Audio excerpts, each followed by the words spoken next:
Sa pahayag ng Philippine Air Force, nagpaabot sila ng pakikiramay sa pamilya ni Guarte.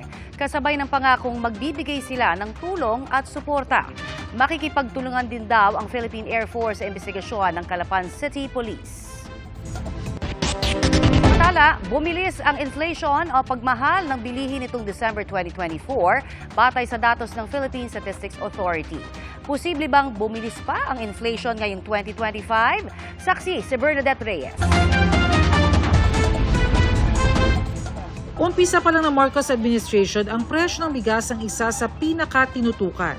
Pero sa monitoring ng Department of Agriculture, umaabot sa mahigit 60 pesos ang presyo ng imported rice, gayong mahigit 43 pesos lang ang presyo nito pagpasok ng bansa o yung tinatawag na landed cost.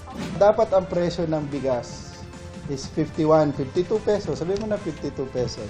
So dapat walang 60. Depende kung saan inangkat at sa klase ng bigas, magkakaiba ang landed cost. Ayon sa Philippine Rice Industry Stakeholders Movement na may mga miyembrong nag-aangkat ng bigas, sabi ng grupo mataas nga ang mahigit 60 pesos na presyong na-monitor ng DA. Kung magagandang klase ng pampo ng bigas, dapat po nasa below 60 din po yung presyo niya. Ayon sa Sinag, dapat 45 hanggang 47 pesos lang ang pinakamahal na well-milled rice at ibang 5% broken rice, depende kung saang bansa nagmula. Lahat na nagbebenta ng beyond 45-47 pesos, mga profiteers na yun, Sir Jason? Pwede nang habulin ng gobyerno yung based sa bagong batas? Pwede silang kasuhan under the Anti-Agricultural Economic Sabotage. Paano po wag nang lumagpas doon yung presyo? Pupulungin ng DA ang stakeholders para pag-usapan ang pagtatakda ng maximum suggested retail price o pinakamataas na pwedeng ipresyo sa bigas. Hinihintay ko lang yung computation pero may yung MSRP is depende doon sa klase ng bigas. Merong basis ng computation bakit hanggang dito dapat yung suggested retail prices. So maximum siya. Sa tala ng Philippine Statistics Authority, bumababa na ang presyo ng bigas sa mga pamilihan at may indikasyon na maaaring magpatuloy pa ito. Si Pangulong Bongbong Marcos pupulungin din ng DA. Pagtitiyak ng Malacanang, tinututukan ang presyo ng bigas, gayon din ang pagmahal ng kamatis, kasama sa binabantayan ng issue ng hoarding at smuggling. Ang star of the moment is kamatis. No? Napansin namin yan. At other times, mostly bigas. Mula nung umpisa ng paninilbihan ko sa kabinete, nagtataka kami kung paano pa mangyari yan. There is sufficient supply, but the prices don't go down.